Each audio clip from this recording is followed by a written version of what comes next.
All right, we've been going on a journey talking about disciple. What does it mean to be a disciple of Jesus? A disciple simply means student or an apprentice. So when I say I'm a disciple of Jesus, that implies I'm getting into his word, I'm reading the Bible, and I'm discerning what it means, and I want to apply it to my life. Why? Because I want to become the man or the woman that God wants us to be, right? So the question I want you to be thinking about today is this. Are we following Jesus? Are you following Jesus? Our journey begins in Matthew chapter 3. Guys, you're going to be encouraged. Check this out. It says, then Jesus came from Galilee to the Jordan to be baptized by John. But John, he tried to deter him, saying, I need to be baptized by you, and yet you come to me? Jesus replied, let it be so now. It is proper for us to do this to fulfill all righteousness. Then John consented. As soon as Jesus was baptized, he went up out of the water. At that moment, heaven was open, and he saw the Spirit of God descending like a dove and alighting on him.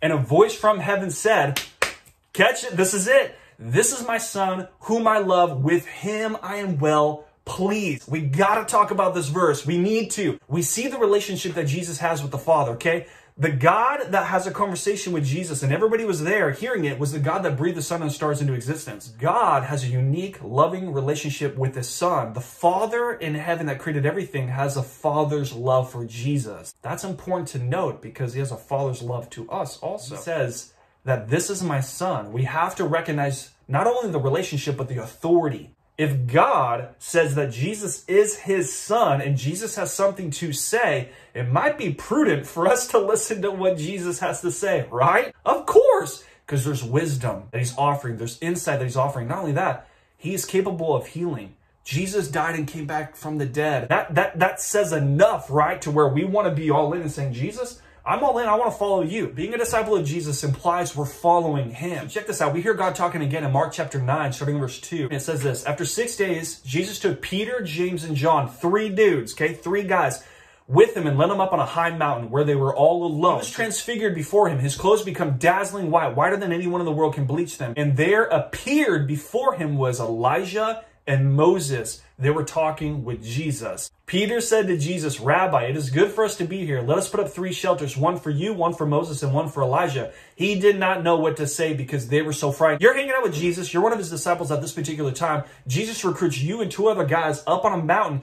You are up on the mountain. You're curious. Okay, what is Jesus going to tell us? What is he going to share with us? It's exciting, right? Jesus is healing people, helping people, loving people, serving people, and you get to follow him. They're excited. Moses and Elijah show up and they're having a conversation with Jesus. The disciples can recognize who they are. Elijah, he lived in the Old Testament. He didn't die. He was taken up in a whirlwind and he went to heaven. But Moses, he did die. They're standing in front of these 3 disciples, in front of Peter, James, and John. No wonder they're fearful. No wonder they're afraid because they can identify who they are. What I love about this verse, it tells us that there's life after death. Because Moses died and he has a conversation with Jesus. But not only that, God comes on the scene when Jesus was baptized, and God says, this is my son. So there's something unique taking place. Verse 7, it says this, then a cloud appeared and covered them, and a voice from the cloud said, this is my son. Notice the authority and the relationship, whom I love. That's so cool.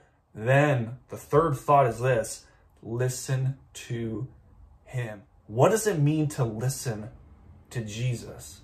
How I interpret it is this. As disciples of Jesus, and as we navigate through God's word, God desires us to listen to Jesus' teachings, process his teachings, and apply his teaching into our lives. Remember, who is an authority? God is all authority. Then Jesus comes on the scene and God says, my son, and God tells us we need to listen to Jesus. So as an example, I used to be a machinist. I used to work on CNC machines. And when I first got the job, I really didn't know what I was doing. So I was job shadowing a guy, and he was showing me how to work the machine, how to install inserts, how to work with the program and so forth. And it took a long time. But as I watched him and as I learned from him, as I heard how he was teaching me how to do this, how to do that, I became a machinist over time to where I was able to run a machine all by myself. So listening to someone implies you're hearing what they're saying, you're processing what they're saying, but also you implement what they're saying. Being a disciple of Jesus means, again, we read his word, we adopt his teachings, and we live in and through his teachings. This is powerful. Why? Because the Bible is useful for you and for me. It's good for our lives. Jesus' teachings transforms people's lives. I'm a better man because of Jesus. I'm a better man because God spoke through his word and says, this is how you're supposed to live. This is how you're supposed to treat your wife, how you are to treat your kid, how you are to work your job. You need to be a man of responsibility, a man with integrity, a man of respect, a man of love. This comes from God's word, which is prudence. It's wisdom. Man, this is awesome. If more men and women build their lives around Jesus and his teachings, this world will change. So the question is this, are you a disciple of Jesus? Jesus says to his disciples, he says, a disciple, a follower of me, is someone who holds to his teachings. A disciple is someone who loves people. A disciple is someone who shares their faith. A disciple is someone who denies yourself. A disciple is someone who loves God with everything, meaning all of our mind, all of our soul, all of our hearts. And in Deuteronomy, it talks about with all of our strength. So if you were to back off as a disciple of Jesus, you're thinking, okay, what does it mean to follow him? What does it mean to be a disciple? It's looking at his word and saying, okay, he tells me to hold on to his teachings. I believe in the authority of Jesus because he died, didn't stay dead, and he came back to life, and he's sitting at the right hand of God, right? So if he tells me to hang on to his teachings, I'm all there. And then he says, I want you to love people. I'm all there. And then he says, I want you to live out your faith. Share Jesus with people. I'm all there. Then he says, I want you to deny yourself. Give up certain things that you desire and use that time to bless people. And then he says, I want you to love me with everything. Jesus died. He didn't stay dead. He resurrected. God in heaven says, I want you to listen to my son. This is what God wants me to do. I'm all in, right? I'm all in. I'm all there. So the question is this. Why do we want to do these things? Why do we want to apply these things to our lives? Because we want to honor God. And we want to respect Jesus. And it's all for his glory. Remember, the more men and women that follow Jesus, this world will change for the good. And it starts with us. In order for us to make an impact on the world for Jesus, we have to be erect in Jesus first. In Mark chapter 9, verse 7, why do we want to do it? It's because God tells us to do it. He says, this is my son whom I love, and I want you to listen to him. All right, let's go. I'm all in. I want to listen to him. I want to become the men and the women that God wants us to be. Why? It's all for the Father's glory. Matthew 28, this is after Jesus' death and resurrection. He's getting ready to ascend to the Father. And this is what he says.